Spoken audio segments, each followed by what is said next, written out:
작은 서점.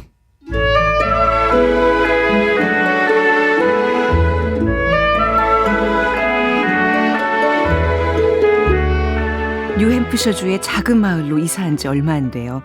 나는 우연히 마을 끝에서 숲으로 사라지는 길을 발견했다.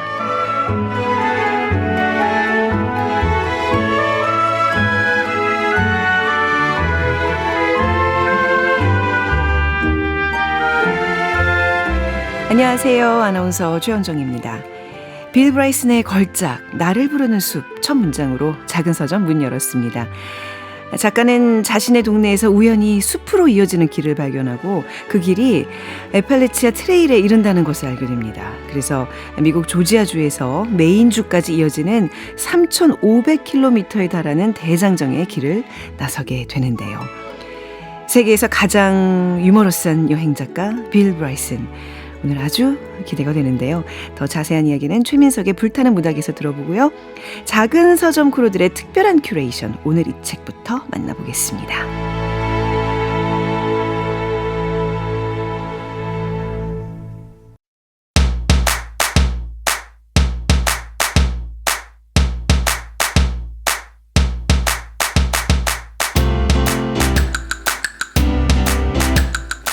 요즘 서점에는 어떤 책이 나오고 있을까? 그중에서 가장 읽고 싶은 책을 소개해드립니다. 작은 서점 크루들의 특별한 큐레이션, 오늘 이 책.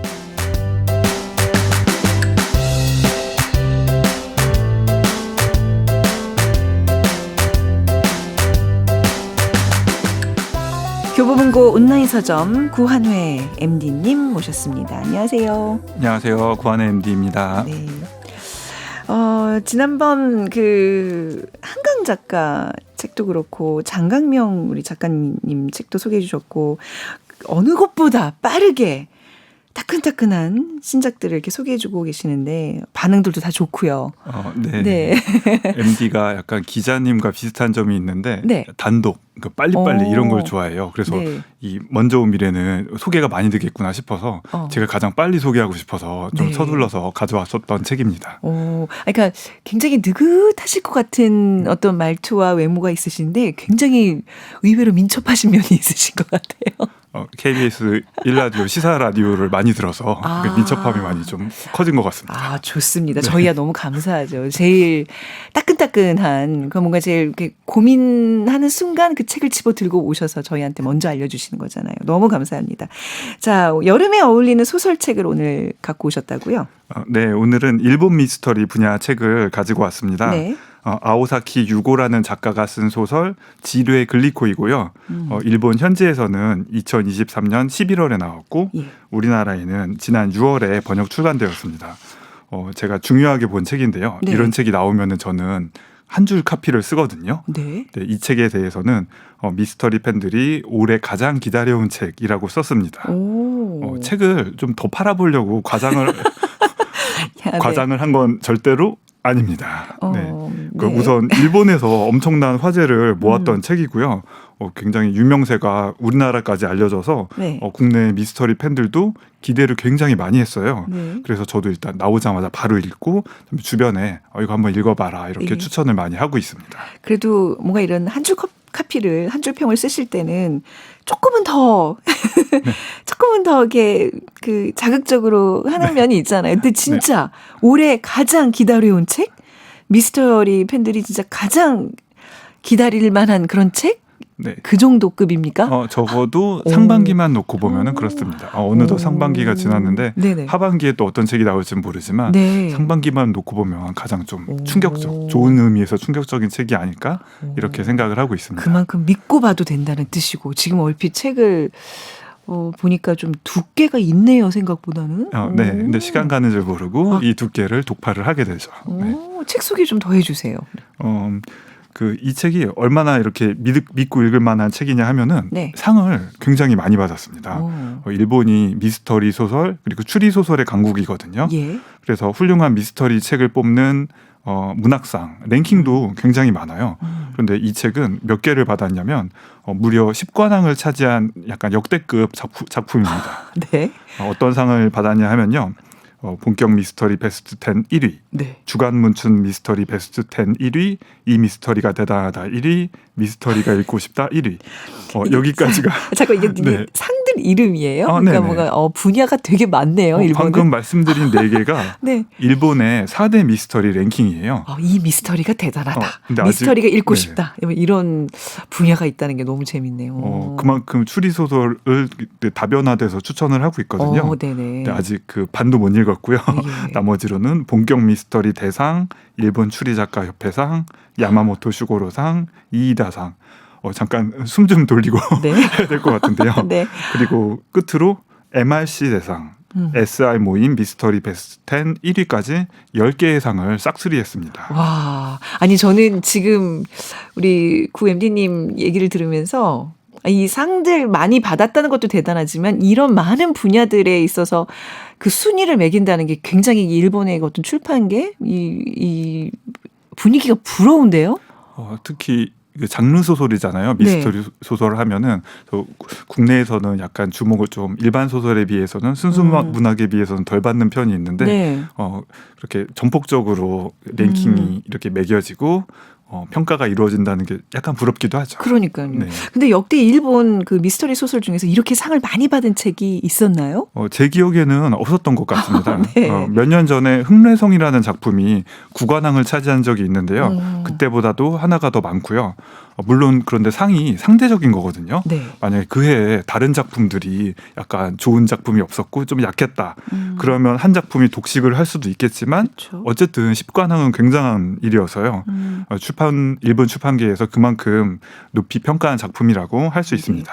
오늘 지금 저희가 소개해드리는 책이 이제 아오사키 유고의 지뢰 글리코예요. 지뢰 글리코 무슨 뜻일까요? 약간 복잡해 보이는데 의외로 뜻은 간단합니다. 네. 그냥 놀이의 이름입니다. 혹시 일본 오사카에 가시면은 그 마라톤 선수가 이 두 팔을 들고 있는 너무 유명한 곳이죠. 네. 유명한 광고판이 있거든요. 예.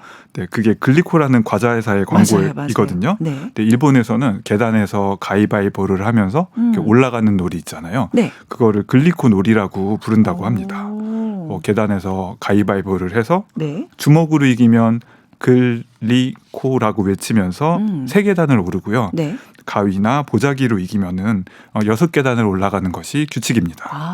가위바위보 계단놀이. 근데 지금 이게 미스터리 소설이라고 하셨잖아요. 가위바위보로 계단 올라가는 게 어떻게 미스터리가 될 수 있죠? 실제 진짜 가위가 나오고 주먹이 나오고 돌이 나오나요? 뭐예요? 네. 순수하게 그냥 가위바위보만 하는 그 이야기가 있는데요. 네. 소설에서 실제로 이 게임이 굉장히 중요하게 나옵니다. 이야기를 조금 더 설명을 드리면요. 배경이 일본의 한 사립 고등학교예요. 네. 그리고 주인공은 1학년 여학생인 마토라는 애가 있고 그의 친구 고다가 있어요. 그리고 주인공 마토의 특징이 저희 만화에 보면은 많이 보이잖아요. 그러니까 매사에 초연하고 그러니까 엉뚱하고 네. 그런데 순간적인 두뇌 회전을 해야 될 때는 굉장히 빠르고요. 그리고 뭐 게임을 하거나 놀이를 하거나 할 때 다 이겨요. 승부의 왕 이런 느낌입니다. 예. 그래서 이른바 반전 매력이 강한 친구인데요.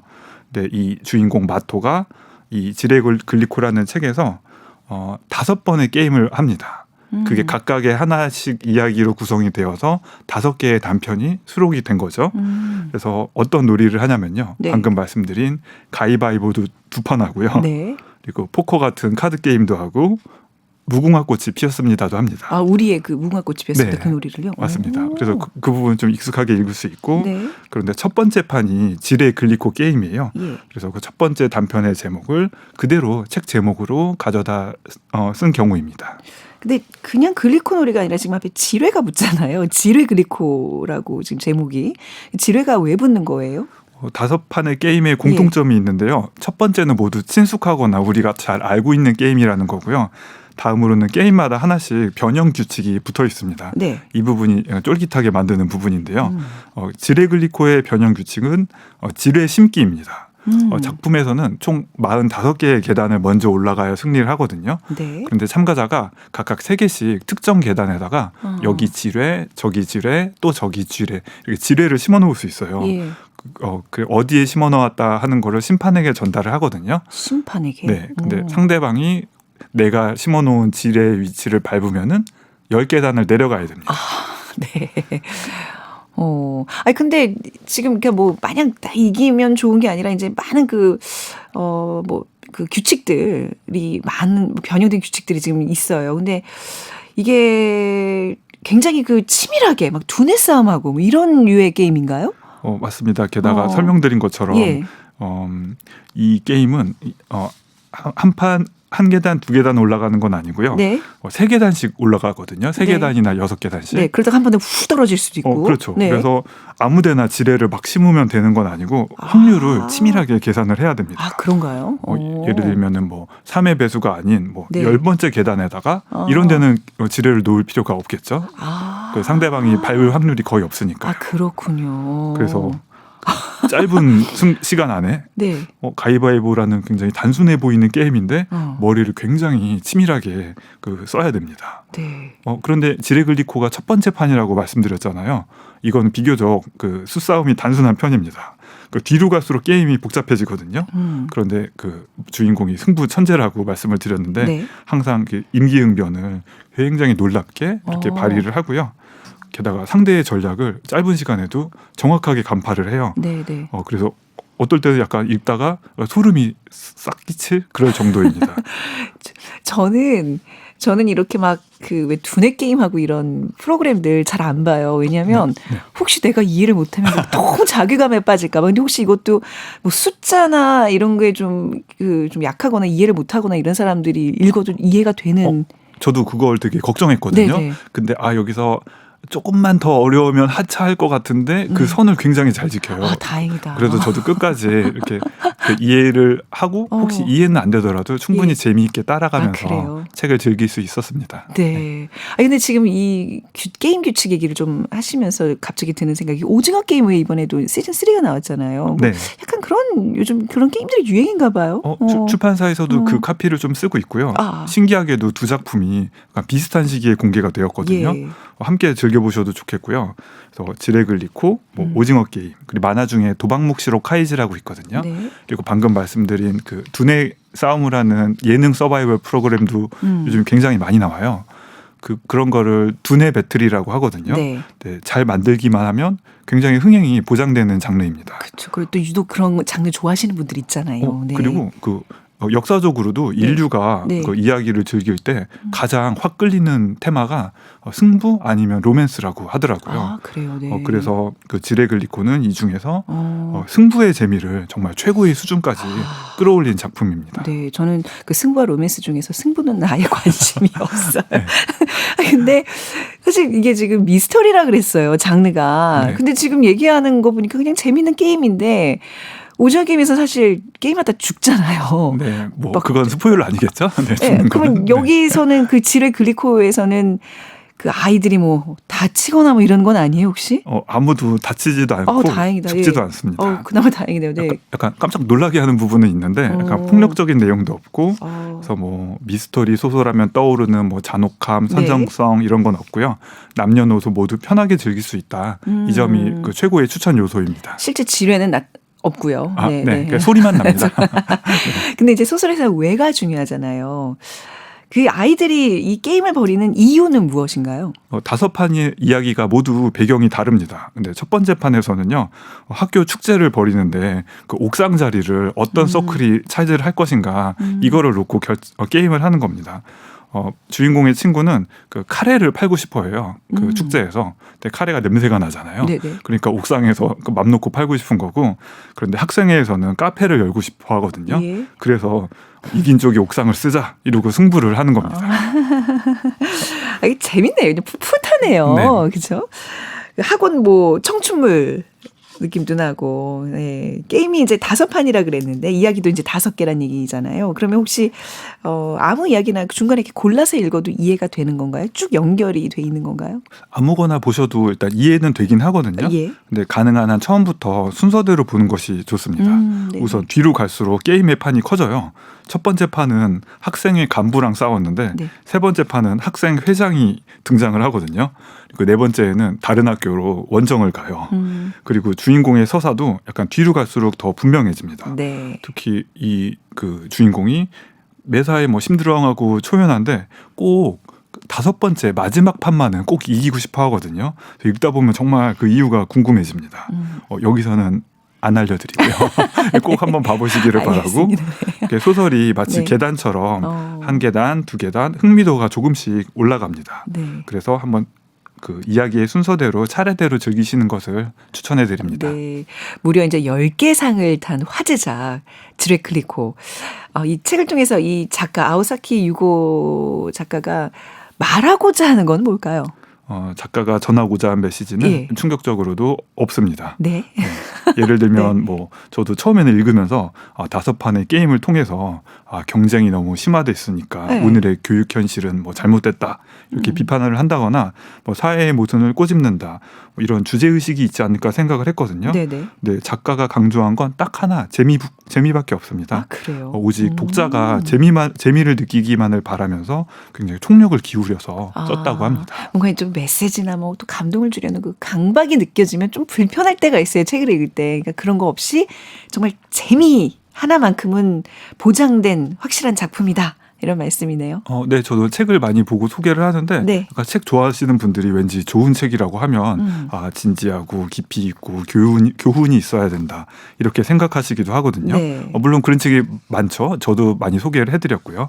그런데 그 재미가 있다는 건 정말 엄청난 장점이거든요. 예전에 한 추리소설을 전문으로 내시는 출판사분이 저한테 해주신 말씀이 있는데 아직도 인상적으로 예. 기억이 남는 게요.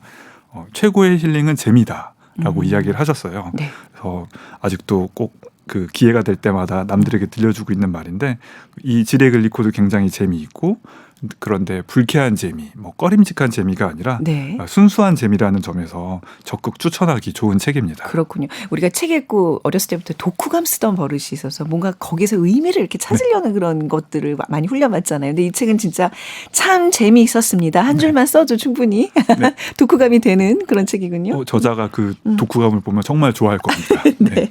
근데 이제 재밌다는 건 알겠는데 그래도 우리 구한의 MD님이 추천하는 이유가 하나는 더 있을 것 같아요, 왠지.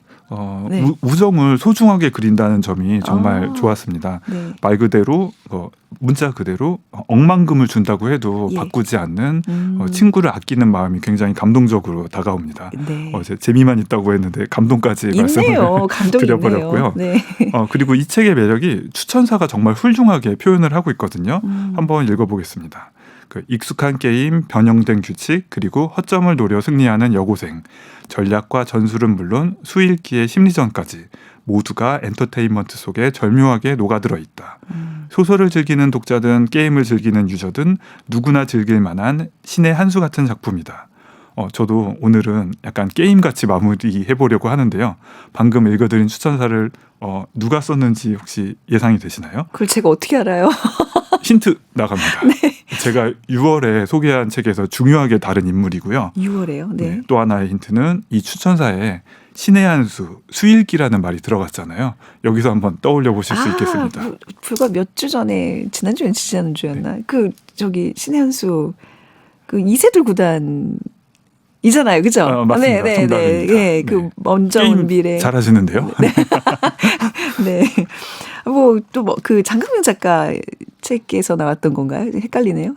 맞습니다. 그쵸. 먼저 온 미래에서. 그렇죠. 먼저 온 미래. 그렇죠. 네. 저희 그 인류를 대표해서 알파고와 싸우셨던. 맞아요. 그랬죠. 네. 저도 이 지레글리코라는 책을 소개해야겠다고 결정을 한 다음에 책을 읽다가 이 추천사를 뒤늦게 본 거예요. 네. 그래서 정말 놀라운 우연이었고요. 그래서 약간 지레글리코, 약간 제목이 낯설기도 하고 예. 거리감이 드는 분도 좀 있을 수도 있잖아요. 네. 네, 이세돌 구단이 믿고 추천한 책이다. 한번 적극 믿고 봐보셔도 좋겠다고 추천드립니다. 네. 왠지 우리 구한의 MD님이 이렇게 뭔가 추천해 주시면 꼭 사서 읽어야 될 것 같아요. 그럼 뭔가 이렇게 정말 말씀을 맛깔나게 재밌게 하시는 능력이 분명히 있으십니다. 거기다가 오늘 또 여기에 잘 어울리는 곡까지 또 들고 오셨다면서요. 어떤 곡 추천해 주시나요? 오늘은 이 학교를 배경으로 한 책이어서요. 네. 그 우효의 스쿨버스 준비해봤습니다. 더운 여름에 잘 어울리는 책에 또 좋은 곡까지. 네, 휴가 갈 때 좀 챙겨가시면 좋을 것 같습니다. 아오사키 유고의 지레 글리코 소개해드렸습니다. 우리 스쿨버스 우효의 노래 띄워드리면서 구한의 MD님과는 여기서 인사 나누도록 하겠습니다. 감사합니다. 네, 감사합니다. 작은 서점.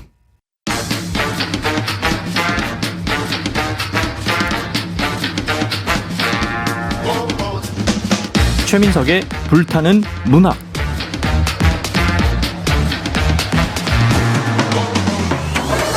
우리의 마음을 저미는 명작. 오랜 시간 살아 숨쉬며 여전히 불타오르는 명작. 앞으로 그런 명작이 될 거라 여겨지는 작품까지. 최민석 작가가 아끼는 명작 이야기 작은 서점에서 풀어봅니다. 소설가 최민석의 불타는 문학.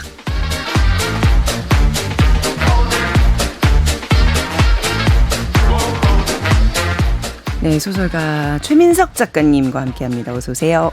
안녕하세요. 불타는 문학이라는 코너를 맡아서 그런지 네, 불타요 지금. 여름에 왜 이렇게 유독 더워하세요? 더위를 타고 있는 최민석입니다. 요즘 방학이잖아요. 그것도 그렇고 또 네. 요즘 열대야도 지속되고 있고 네. 이 마른 장마가 네, 이게 비가 시원하게 오지 않고 음. 늘 공기 중에 습기를 머금고 있어서 네, 잠깐만 나와도 덥네요. 힘들어요. 네. 네, 이런 힘든 시기에 아주 유쾌하고 아주 즐거운 소식이 하나 있습니다.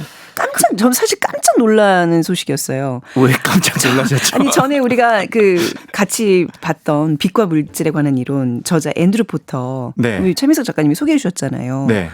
근데 그분이 그 앤드루 포터가 저희 작은 서점에 찾아와서 직접 댓글을 달아주셨어요. 그러니까 최민석 작가님이 소개해 주셨을 때 저희가 인스타에 그 태깅을 안 했는데 또 이후에 저희가 또 장유진 작가께서 또 빛과 물질에 관한 이론을 한 번 더 이렇게 좀 간단히 또 소개해 주신 적이 있거든요. 근데 그때 앤드루 포터를 분명히 한글로 했는데 한글로 검색을 하셨나 봐요. 본인 책을 소개해줘서 고맙다는 답글을 적어주셨습니다. 언젠가는 앤드루 네. 포터 작가가 네. 답글도 한글로 쓰지 않을까 아니, 조심스레 예상해 아니, 봅니다. 뭐 가능하잖아요, 요즘 네. AI로. 근데 그렇죠. 저는 이렇게 그때 한번 그 말씀을 하셨거든요. 이 앤드루 포터라는 작가는 본인 이름을 맨날 이렇게 검색해서 그 답장 달아주고 이런 걸 잘하신다고. 근데 지금 이걸 들을 수도 있어요. 나 너무 반가워서 그 심지어 진짜. 동네 네. 독서 모임에서도 네. 그 책 표지를 네. 그 별스타그램에 올리면 네. 일일이 찾아와서 아. 다 하트를 눌러주고 세상에. 고맙다고 네. 다 댓글 달아주고 그러는 굉장히 따뜻하고 글쎄요. 친절한 작가입니다. 글쎄요. 우리 앤드루 형님 진심으로 감사드리고요. 오늘 이 책의 또 저자 저 굉장히 좋아하는 사람이거든요. 저 진짜 제가 좋아하는 책인데 우리 이 책도 좀 잘 소개해서 이분의 좀 답장을 좀 기다려 한번 받아보자고요. 네. 이분은 시니컬해서 답을 그래요? 뭐 반응을 하지 않을 것 같은데 제가 유독 요즘 더워한다고 했잖아요. 네. 그래서 약간 이열치열 느낌으로 더우니까 네. 땀을 한번 더 시원하게 내보자. 네. 네. 그런 차원에서 가지고 왔고요. 일단 책을 소개하자면 네. 아까 오프닝에서 미리 말씀하셨지만 빌 브라이슨의 나를 부르는 숲. 이 책을 소개하려고 합니다. 빌 브라이슨의 그 유쾌함, 특히 이제 유쾌한 여행기를 좋아하는 독자들이 네. 굉장히 많죠. 기자로 알고 있어요, 이분. 네. 원래 미국 사람이고요. 네. 아이오와주의 디모인에서 태어났는데 사실 이 아이오와주가 옥수수가 많고 뭐 크게 유명한 게 없거든요. 네. 근데 이 사람은 너무 재밌어서 저는 약간 그런 생각을 했어요. 사람이 재밌으려면 주변에 재밌는 게 없어야 상상력을 개발하는구나. 뭐 그런 생각을 잠깐 했었고요. 네. 말씀하신 것처럼 영국에서 20년간 런던 타임스와 디 인디펜던트 지에서 기자로 일을 했고 영국과 미국의 거의 모든 주요 언론에 글을 기고했습니다. 네. 주요 저서로는 거의 모든 것의 역사, 거의 모든 사생활의 역사 네. 이런 교양 서적을 많이 썼고 그 다음에 한국에서 이제 번역될 때는 그 통일성을 위해서 네. 빌 브라이슨의 발칙한 뭐뭐 산책이라고 이제 시리즈로 냈어요. 예. 이게 아주 유머러스한 여행기인데 예컨대 뭐 빌 브라이슨의 발칙한 유럽 산책, 빌 브라이슨의 발칙한 영국 산책 네. 이런 식으로 그 여행기가 나와 있는데 이 책이 굉장히 재밌고요. 2005년부터 2011년까지 영국 북동부 더럼주에 위치한 더럼 대학교의 총장을 지냈습니다. 아무튼 이 분이 굉장히 박식한 분이라 이런 그 지성계에도 종사를 하셨고 네. 이 책을 쓸 때는 미국에 잠시 돌아왔는데 현재는 다시 또 영국으로 가서 지금은 정확하진 않은데 알려진 바에 의하면 또 영국에 살고 있다. 이렇게 전해지고 있습니다. 진짜 그 해박한 지식의 소유자로 알려져 있는데 그 유머가 그냥 일차원적인 유머가 아니라 한번 꼬고 굉장히 시니컬한 유머를 좀 구사하는 작가예요. 그렇죠. 그렇죠? 예. 거의 뭐 세상 모든 만물과 네. 모든 사람에 대해서 시니컬한데 그런데 독자들이 왜 빌 브라이슨을 사랑할까 네. 생각을 해보면 그 이유는 빌 브라이슨이 그토록 시니컬해질 만한 합리적인 근거를 늘 유머와 함께 제시하기 때문인 것 같아요. 그래서 읽다 보면 빌 브라이슨의 말에 수긍할 수밖에 없습니다. 네. 그리고 그 속에는 나름의 그 애정이 담긴 유머, 네. 애정이 담겨 있기 때문에 결국은 독자들은 그 빌 브라이슨의 시니컬함을 네. 사랑할 수밖에 없는 것 같아요. 근데 이 책 저는 이 코로나 시국 때 그냥 집에서 할 일 없어가지고 처음에 손에 잡은 책인데 한 이틀 만에 정말 막 숨도 안 쉬고 몰아서 읽었던 기억이 있거든요. 역시 너무 훌륭하십니다. 재밌어서요. 근데 역시 독서 근육이 저보다 아니 그건 아닌데 저도 이제 숲 훌륭하네. 이런 거에 네. 이끌려가지고 워낙 그 등산을 좋아하는 사람이라서 근데 우리 작가님은 이 책 읽는데 10년이 걸렸다고요? 그게 예. 이제 저는 독서 근육이 없던 시절에 처음에 예. 펼쳤는데 빌 브라이슨이 기자 출신에다가 워낙 학구적인 사람이라서 정말 박식하잖아요. 네. 앞서 소개한 대로 여행기 말고도 교양서적을 많이 썼어요. 그래서 사실 교양서적을 먼저 썼고 네. 그 교양서적이 재밌어서 여행기까지 쓰게 된 거거든요. 그렇기 때문에 여행기 일지라도 그 글 속에 자신의 박식함을 유감없이 드러냅니다. 이 책 나를 부르는 숲에도 초반에 뭐 숲의 역사, 에팔레치아 트레킹 코스 생성의 역사, 심지어 곰에 습격당한 사람들의 역사 등 맞아요. 뭐 별의별 역사가 다 나와요. 네. 그래서 그 방대한 양의 정보 때문에 약간 버거워서 덮었는데 네. 처음에 덮었다고요? 네, 처음에 덮었다가 오랫동안 이제 그러다가 그 양심의 가책을 느낀 채로 지내다가 나중에 작정하고 읽으니까 그 정보까지도 너무 재미가 네, 있더라고요. 네. 그 정보가 하나의 잘 조직된 이야기더라고요. 일관된 이야기를 하고 있었고 그래서 굉장히 좋았고 궁극적으로는 이 책이 제 삶에 굉장히 큰 도움이 됐습니다. 삶에 어떤 식으로 도움이 됐어요? 이 책을 읽고 제가 네. 숲을 걷는 매력에 빠졌고 네. 그래서 매일 밤마다 한강변에 있는 그 저희 집에서 나가면 한강변에 좀 더 가면 네. 그 상암동에서 더 들어가면 일산 가는 길에 작은 숲이 있거든요. 네. 거기를 매일 걸었어요. 매일요? 그렇게 넉 달 동안 몇 걸으니까 킬로 정도 걸으셨는데요? 하루에 2만 보씩 걸었죠. 2만 보씩. 네. 제법 걸으셨네요. 네. 그렇게 걸으니까 네. 딱 넉 달 걸으니까 9kg이 빠지더라고요. 다이어트에 도움을 준 책이네요. 예, 물론 뭐 체중 9kg이 네. 빠졌다고 해서 삶이 바뀌지는 않아요. 그런데 이렇게 체중을 빼면 그게 재밌더라고요. 몸이 조금씩 가벼워지고 내가 뭔가 할 수 있다는 자신감도 갖게 되고 네. 그러다가 최근에 다시 체중이 좀 불어서 다시 한번 오늘 읽고 예. 또 분발해야 되겠네요. 그렇습니다. 공부하느라고 운동할 시간이 없어서 예. 체중이 다시 불어서 그쵸. 제가 자극을 받으려고 요번에 다시 읽고 그래서 소개를 하는 겁니다. 여기는 이제 에팔레치아 3,500km를 이제 걷기 시작하는 건데 저는 그 여정을 보면서 나도 언젠가는 이런 곳 가고 싶다 해서 그때 결심한 게 지리산 종주였거든요. 그러니까 이 책 읽고 3년 뒤, 4년 뒤에 그러니까 작년에 갔거든요. 그 성산지에서 중산리까지 35km 걸었어요. 한 18kg 그 가방 메고요. 며칠에 걸쳐서 전 하셨습니까? 1박 2일 1박 백비소에서 2일? 하루 지리산 종주 해보셨어요? 아니요, 저는 옛날에 생각만 했다가 그러니까. 못 해봤는데 이 책이 좀 결정적으로 저 그렇군요. 결심을 서게 하는 계기가 아무튼 됐던 이 것 같아요. 책 때문에 네.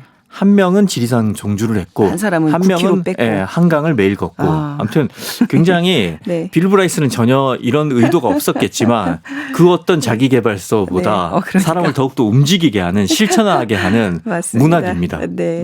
뭐 이게 사실 좀 에세이라서 줄거리는 뭐 크게 이렇게 요약할 만한 건 없지만 그래도 네. 좀 간단하게 어떤 내용인지 우리 청취자분들 감을 좀 잡을 수 있게 네. 소개를 해 주시기 바랍니다. 그렇죠. 당연히 이 작품의 주인공은 빌 브라이슨이고요. 예, 나는으로 기술이 되는 거죠. 네. 나는 영국에서 20년 정도 살다가 마침내 모국인 미국으로 돌아왔습니다. 내가 이사를 온 곳은 뉴햄프서주의 작은 마을입니다. 그런데 이 마을로 이사를 오고 나서 얼마 후에 작은 길을 하나 발견합니다. 마을 끝에서 숲으로 사라져가는 길은 놀랍게도 장거리 종주의 원조로 불리는 에팔레치아 트레일이었습니다. 이 미국 동부 해안을 따라서 에팔레치아 산맥 위로 굽이굽이 3,360km, 조지아주에서 메인주까지 14개 주를 관통하는 바로 그 유명한 길 말입니다. 나는 호기롭게 그 길을 걸어보기로 결심을 했습니다. 3,500인데. 네.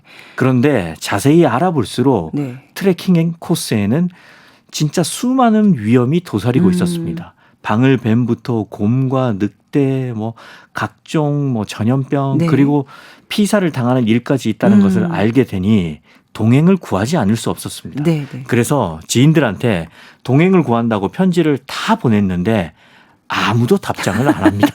저도 그랬었어요. 지리산 동주간 다녔을 때 다들 너나 갔다 와. 이래. 아이고. 네. 그때 제가 알았더라면 따뜻한 네. 반려의 답장이라도 썼을 텐데 네. 아무튼 그렇게 출발할 날짜가 다가오고 있었습니다. 그리고 출발을 며칠 앞둔 날 뜻밖의 전화가 걸려옵니다. 내가 같이 가도 될까? 그 친구 이름이 카치였나요? 그렇죠. 그렇죠. 카치죠. 네. 카치는 어릴 적에 유럽 여행을 함께 했던 친구였습니다. 하지만 그 후에 25년 동안 우연히 몇 번 마주쳤을 정도로 소원해진 사이였습니다. 공항에 도착한 카치를 보는 순간 걱정은 더 커졌습니다. 네. 맙소사. 못 본 사이에 살이 엄청나게 쪄서 제대로 걷기도 힘들어 보이는 겁니다. 아, 동행자가 이러면 곤란한데. 제 몸조차 가눌 수 없는 상태인 거예요. 너무 심란했습니다. 네. 근데 이제 와서 어떡합니까? 나는 같이 온 아내한테 네. 제발 아무 말도 하지 말아줘. 이렇게 말하면서 내 마음을 표현했습니다. 어찌됐든 네. 우리는 불안을 잔뜩 안은 채 출발했습니다. 네. 때는 바야흐로 1996년 3월 9일 하필 조지아 주의 역사상 가장 추운 날이었습니다. 아, 이렇게 추운 날 등산 시작하면 짐도 엄청 많고 여러 그렇죠. 가지로 힘든데 왜 하필. 네, 이 날씨가 복선의 역할을 한 걸까요? 예. 고통은 길에 들어서자마자 시작됐습니다. 카츠는 처음부터 뒤처졌고 네. 나 역시 그런 카츠를 챙길 겨를이 없었습니다. 내가 목적지에 도착하고 한참 후에야 처참한 몰골로 카츠가 나타났죠. 그런데 더 충격적인 게 있습니다. 네. 원래는 배낭을 엄청 무겁게 지고 출발했거든요. 이 숲속에 숙소가 없고 아무것도 없어서 네. 매일 노숙을 해야 됩니다. 그러니까요. 40일 이상. 네, 네. 그래서 배낭에 식량이 다 들어있는데 카츠가 배낭에 있던 식량을 다 버려버린 겁니다. 무겁다고. 그렇죠. 이 당뇨병 환자인 카츠는 배낭에 사실 초코바만 네. 몇 달치를 챙겨왔는데 그걸 다 버려버린 거죠. 그러니까 이제 뭐 원래 1시간마다 도너츠를 못 먹으면 어지럽다고 하면서 막 굉장히 많이 먹어대잖아요, 이 친구가. 그렇죠. 네. 그래서 먹을 것만 그것도 초코바만 잔뜩 채워왔는데 힘들다면서 그걸 다 버린 거죠. 이제 심지어 네. 나중에 커피를 내리려고 하는데 그 10g도 안 하는 가벼운 네. 그 종이 필터도 없어요. 그걸 왜 버렸냐고 빌 브라이슨이 카츠한테 물으니까 카츠가 그걸 한 장씩 언덕에서 날리면 날아가는 모습이 마치 나비 같아서 보는 쾌감이 상당하거든. 아, 그러는 거예요. 그렇죠. 네, 그게 장관이었다. 독특한 사람이에요. 네. 둘 다 아무튼. 근데 이제 둘은 좀 나름의 생존법을 찾아야 네. 되겠죠. 네. 이렇게 무시무시한 첫날을 보냈지만 우리는 어느새 길 위의 생활에 적응을 합니다. 네. 매일 아침 7시 반부터 오후 4시까지 걸었고요. 저녁엔 숙소에서 그리고 뭐 길 위에서 다양한 사람들과 만나면서 친구가 됐습니다. 그런데 며칠을 빗속에서 걷다가 잠시 근처 마을로 탈출을 했던 날입니다. 네. 우연히 지도를 봤다가 8일을 꼬박 걸은 길이 고작 지도에서 5cm밖에 되지 않는다는 걸 알고 우리는 깊은 충격을 받습니다. 8일이나 걸었는데 5cm라니까 그야말로 부처님 손바닥 안에서 논 손오공 기분이 들었을 것 같아요. 그러게 말입니다.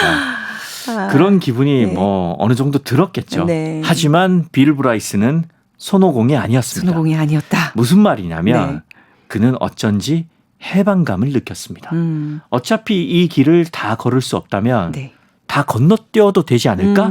이렇게 생각한 거죠. 네. 그 길로 우리는 트레킹 코스의 반대쪽인 버지니아주로 네. 바로 진입하기로 결정을 했습니다. 이게 3,500km로 쭉 걷는 게 아니라 마을로 빠졌다가 좀 쉬고 또 네. 다시 진입하고 이러더라고요. 그러니까 네. 조금 편안한 길, 적당히 포기하면서 편안한 길을 선택을 그렇죠. 한 거죠. 네. 들었다가 빠졌다가 네. 이런 사람들이 이제 스루 하이커라고 하더라고요. 스루 하이커. 아무튼 이렇게 네. 이제 포기하는 법을 어느 정도 터득을 했고요. 네. 그렇게 걷자 이제 눈앞에 그림 같은 풍경이 펼쳐졌고 네. 뭐 걷다가 숙소나 식당이 나오는 것만으로도 너무나 행복해졌습니다. 네. 우리는 잠을 잘 수 있다는 사실, 먹을 수 있다는 그 인간으로서의 원초적인 욕구를 해결하는 것만으로도 너무나 큰 행복을 느꼈죠. 네. 도중에 곰을 만난 맞아. 날만 빼고요. 네. 아니, 이 곰을 만날까봐 초반에 엄청 걱정을 많이 하잖아요. 그렇죠. 그거에 대한 걱정 묘사가 초반에 거의 대부분이었는데 네. 이 대목이 진짜 유머러스하게 그 대목이 그려져요. 압권이죠. 네. 그래서 뭐 곰을 만났는데 곰을 그 쫓아낼 무기가 없을까 무기. 엄청 고민하다가 엄청난 무기 발견하잖아요. 기껏 찾은 게 손톱깎이였죠. 그 대목에서는 뭐 옛날 웃지 않기로 유명했던 전유성 씨도 웃지 않을 수 없었을 거고요. 네.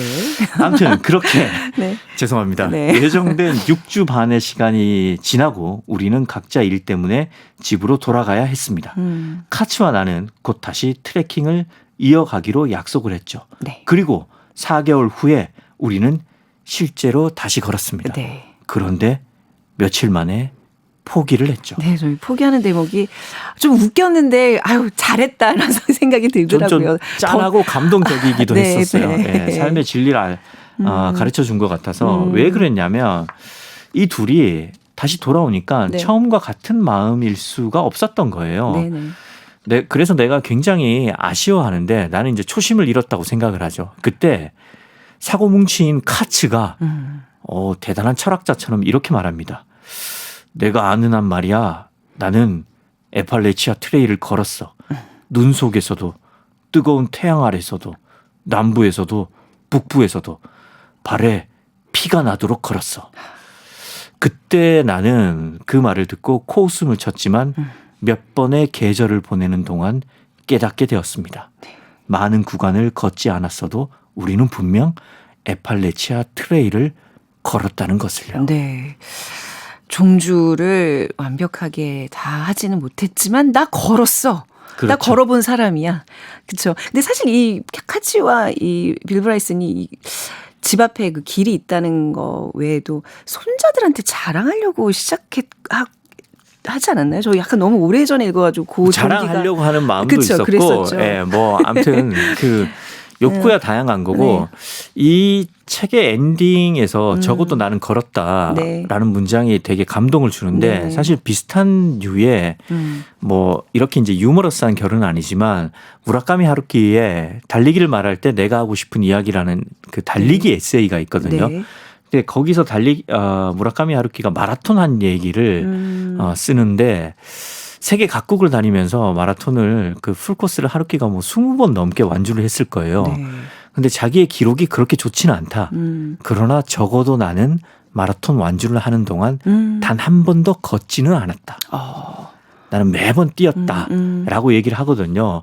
그 결이 어떻게 보면 좀 비슷한 거죠. 엔딩의 결이. 맞아요. 이게 뭐 누구나 다 할 수 있는 그 목표가 다 이렇게 자 기준이 다 다르잖아요. 저기 시도하고 경험했다는 거에 좀 값어치를 좀 둔다면 그 경험은 굉장히 나중에 가치가 있을 피가 되고 살이 될 것이다. 가치가 있을 네. 거라는 얘기를 하고 싶습니다. 근데 요 책에 좀 유머러스했던 부분들 아까 그 막 배낭이 무겁다고 막 다 식량 버렸던 것도 있고 그것도 굉장히 유머러스하고 그 카츠가 뭐 약간 사고 같은 것도 치잖아요. 사고도 많이 치는데 네. 카츠가 사실 여기서 독신남이거든요. 네네. 그리고 굉장히 그 거구의 남성인데 네. 여행을 다니다가 중간에 이제 그 뭐 식료품을 구하기 위해서 한 번씩 트레일 밖으로 나가요. 네. 그래서 밖에 나갔다가 한 거구의 여성과 데이트를 하기로 맞아요. 제가 눈이 맞아서 그런 부분이 그래서 있었죠. 네. 그 빨래방 같은 데서 기다리는데 갑자기 거기에 이 약속한 거구의 여성이 안 오고 네. 갑자기 웬 남자가 장총을 들고 나타나서 널 죽이겠다고 막 쫓아와요. 네. 알고 보니까 이 여성이 유부녀였는데 치정의 그걸 도움이. 숨기고 카치한테 데이트 약속을 네. 한 거예요. 네. 그래서 빌 브라이슨이 네. 그 카치와 함께 막 그 걸음아 날 살려라 그러면서 막 엄청난 속도로 둘이 네. 거구의 두 남자가 도망을 가거든요. 그 대목도 엄청나게 유머러스합니다. 네. 이 책에 여러 군데 좀 이렇게 제가 밑줄을 쳤던 부분이 있는데 89쪽에 보면 에팔레치아 트레킹 종주의 백미는 상실이다. 자신을 철저히 일상생활에 그 편리하면서 격리시키는 거. 결국 그러다 보면 막 콜라 한 잔에도 넋이 빠지고 거기 이렇게 표현해요. 흰빵 하나로도 정말 오르가즘을 느낄 정도로. 네. 그러니까 삶 속에서 정말 우리가 쉽게 얻을 수 있는 낮은 수준의 환희를 정말 행복하게 네. 받아들이게 된다라는 얘기를 하는데 저도 그 문장을 줄을 쳤어요. 아 그래요? 네, 지금 들으면서 소름 끼치는 게 제가 그 문장을 기억하거든요. 낮은 수준의 환희를 네. 행복으로 내 삶의 희열로 느끼는 것을 네. 이 트레일 종주를 하고 깨달았다. 맞아요. 네. 낮은 수준의 환희. 저도 그 말이 그리고 그 상실. 아니 저는 이 느낌을 언제 그때 이제 지리산 종주 마치고 내려왔을 때. 공중 화장실에서 깨끗하게 비누로 손을 네. 씻는데 와, 그 비누 향에 정말 미치겠는 거예요. 너무너무 행복한 거예요. 1박 2일 동안 비누를 쓸 수 없고 세수를 못 네. 하거든요. 그리고 칫솔질을 못 네. 하잖아요. 치약으로 칫솔을 거기서 또 했는데 와, 그 두 가지가 나에게 이런 행복이 매일 주어졌다니 내가 왜 그동안 이걸 몰랐지 하면서 좀 눈물 흘릴 뻔했거든요. 잠깐 군대 갔다 오신 거네요. 그게 훈련소에서 4주 훈련받고 샤워 처음에 제대로 할 때 그때 감정이거든요. 아, 그렇구나. 달래 초코파이 먹으면서 눈물 흘리는 게 아닙니다. 예. 근데 정말 끝나고 나서 며칠 너무너무 아팠었어요. 계속 그 진통제 먹고 누워 있었는데. 고생하셨습니다. 네. 근데 이 책에 이런 감동 포인트, 그러니까 재밌기도 하지만 은근히 굉장히 감동적인 그 느낌이 굉장히 많아요. 찡해지는 예. 대목이 있는데 저는 그런 낮은 수준의 행복을 큰 행복으로 받아들이는 것 그것도 굉장히 감동적이었는데 사실 이 둘의 관계도 되게 감동적이었어요. 친구랑 네. 같이 친구랑 관계. 둘이 보폭이 달라서 매일 이제 약간 따로 같이 이런 식으로 네. 종착지를 정해놓고 만나거든요. 그런 식으로 하는데 하루는 한 번은 열흘 동안 산장이 아예 없는 코스를 걸어요. 그냥 열흘 내내 이제 텐트 치고 노숙하는 그런 네. 코스인데 그러다가 빌 브라이슨이 하루 동안 카치를 아예 잃어버립니다. 네. 그날 밤 카치를 못 만나요. 네. 그런데 카치는 식량이 아예 없어요. 카치 몸이 너무 안 좋아서 배낭에 식량이 네, 없거든요. 건강하지도 않죠. 심지어 카치한테는 물도 없어요. 아이고. 카치가 무겁다고 물도 안 들고 다니거든요. 그런 상황에서 카치가 조난당하면 죽을 수밖에 없는 상황인 거죠. 그래서 빌 브라이슨은 예전에는 정말 원망하고 귀찮아했던 카치를 찾기 위해서 그날 밤에 숲속 여기저기를 다 헤매고 다닙니다. 네. 그러다 결국 카치를 못 만난 채 밤을 보내죠. 그때 빌 브라이슨은 카치가 죽었을지도 모른다고 여기죠. 그리고 다음 날 우연히 구사일생한 카치를 만납니다. 이 대목에서 네. 세상에서 제일 시니컬한 것 같은 빌 브라이슨도 감격하고 말죠. 저도 사실은 좀 시니컬한 독자인데 네. 시니컬한 필자이기도 하고 그 대목에서 저 역시 굉장히 감격을 했고 네. 울컥했어요. 역시 제일 귀한 거는 네. 사람이구나 그런 생각을 했습니다. 네. 이 책 읽고 갑자기 안 하던 등산에 나서는 분들이 굉장히 많을 것 같아요. 무릎 조심하셔야 됩니다. 갑자기 무리하지 네. 마시고. 아니 근데 실제로 제가 알기로는 뭐 이 책도 그렇고 이제 이런 뭐 종주하는 그 영화 같은 거 나오면 그 인구 수가 확 늘기는 한데요. 실제로 이 영화가 있어요. 국내 개봉이 안 돼서 그렇지. A Walk in the Woods라고. 영화가 있어요. 이게 영화 보면 이제 조금 그 캐릭터가 안 맞아 떨어지는데 빌 브라이슨을 로버트 레드포드가 있고 아니 왜 되게 어울린다고 생각하는데. 네. 카츠는 닉 놀테가 있습니다. 그래서 많은 그 관객들이 닉 놀테를 빌 브라이슨 닉 놀테가 빌 브라이슨 역할을 해야 더 어울리는 거 아니냐 그런 생각을 하기도 했죠. 네. 아니 그리고 혹시 리스 위더스푼이 나오는 와일드란 영화 아세요? 그거는 네. 예, PCT라고 네, 맞아. 예, 아시네. 패시픽 트레일 패시픽 크레스트 트레일이라고. 크레스트 트레일이에요. 예, 크레스트 PCT. 트레일. 네, PCT. 오, 아시네. 그걸 종주한 실화를 다룬 네. 책이 나왔고 아. 그걸 원작으로 해서 리즈 위더스푼이 그 아마 직접 판권을 사서 제작하고 주연을 했을 맞아요, 거예요. 맞아요. 예. 저도 그렇게 알고 있어요. 근데 그거는 조금 이제 다른 어떤 계기인 게 굉장히 삶이 힘들었잖아요, 여자 주인공은. 막 뭐 불행한 하여튼간 이제 그렇죠. 부모 밑에서 이게 자라고 막 마약에도 빠지고 이랬는데 네. 그거를 이제 상처를 극복해 가는 과정. 네. 굉장히 저는 이 영화를 굉장히 감동적으로 그러니까 이게 봤거든요. 미국에서 예. 에팔레치아 트레일 예. 이게 이제 빌 브라이슨이 걸은 거고 네. 또 다른 게 이제 PCT. 이 두 개가 양대 산맥입니다. 네.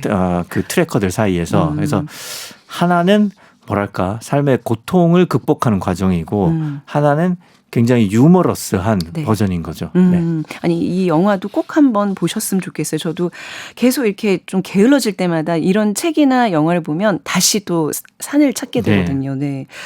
지금 뭐 굉장히 이 책의 매력에 대해서 저희 둘이 지금 난리가 났는데 우리 작가님이 보시기에 이 책의 최고의 장점 뭐라고 생각하세요? 모험심을 자극하는 것도 좋고요. 네. 저랑 이제 진행자님을 움직이게 한 네. 그런 동기부여하는 것도 좋고 네. 이 책 속에 담긴 두 친구의 우정도 좋은데 우정도 재밌죠. 저는 네. 사실 제일 큰 장점은 이 글을 읽으면 글을 쓰고 싶게 만드는 거예요. 그러니까 최고의 책은 저는 독자로 하여금 쓰고 싶은 욕구를 계속 자극하는 맞습니다. 책이라고 네. 생각을 하거든요. 네. 이 글을 읽고 나도 여행기를 한번 써볼까?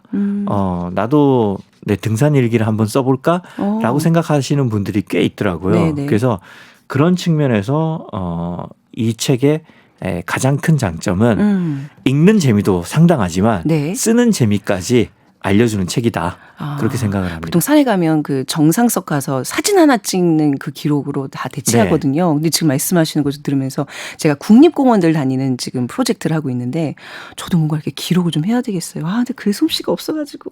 지금 말씀하시는 것처럼 그냥 쓰시면 되죠. 그래요? 네. 말하는 건 좀 재밌나요?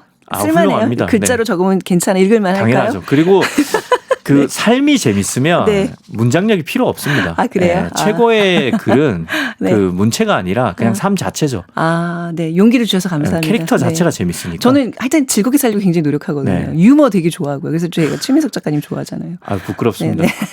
자, 오늘 이 책과 함께 이 곡 어떤 곡 들으면 마무리하면서 제가 보낼까요? 네. 여행을 하거나 네. 뭐 달리기 하거나 아니면 등산을 할 때 듣기 좋아하는 곡이 있어요. 네. 에릭 클랩턴의 Believe in Life. 예.